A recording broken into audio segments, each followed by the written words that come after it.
শীতের শুরুতে ফসল ওঠার পর গোটা অগ্রহায়ণ মাস থেকেই শুরু হয় নানা রকম পিঠে পুলির ব্রত অনুষ্ঠান। চলে মাসভর। নবান্ন উৎসব শুরু হতেই নাটাই পুজো নমশূদ্র সমাজের একটি শ্রেষ্ঠ অনুষ্ঠানের মধ্যে পড়ে।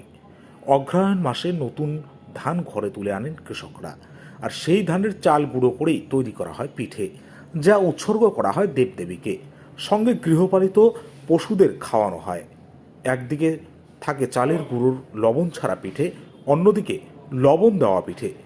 মূলত ভ্যান্ডা পাতাতে 60টি করে দু জায়গায় পিঠে দেওয়া হয়, তবে বেগুন পাতাতেও দেওয়া হয় এই পিঠে। পাড়ার ছোট কচিকাচাদের নিয়েই এই উৎসব একটি অন্য মাত্রা তৈরি করে। 7টি পিঠে চুরি করে নিয়ে যেতে হয় গৃহস্থের গোয়াল ঘরে, এমনকি একটি নির্দিষ্ট জায়গায় রাখা হয় যেখানে গৃহপালিত গবাদি পশুরা লবণ ছাড়া এবং লবণ মিশ্রিত পিঠা খেয়ে থাকে। মূলত এই ব্রত পালন কৃষকদের অভাব দূর হয়ে সংসারে ধনরত্ন ভরে ওঠে বলেই বিশ্বাস করেন তারা। নাটাই পুজো বিশেষ করে নমশূদ্র এবং অন্যান্য বাঙালি সম্প্রদায়ের একটি ব্রত ধর্মীয় অনুষ্ঠান। অগ্রহায়ণ মাস জুড়ে এই ব্রতটি করা হয়ে থাকে। মাসের প্রথম রবিবার থেকে শেষ রবিবার অর্থাৎ প্রতি রবিবার সন্ধেবেলায় নাটাই চণ্ডীর পুজো করা হয়। নাটাই পুজো প্রসঙ্গে ধূপগুড়ির বাসিন্দা নির্মল মল্লিক বলেন, বর্তমান প্রজন্ম বাঙালির এই সংস্কৃতি হারিয়ে যাচ্ছেন।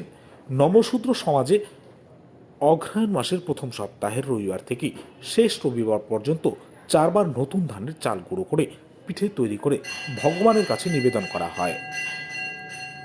ব্যুরো রিপোর্ট, উত্তরের সংবাদ।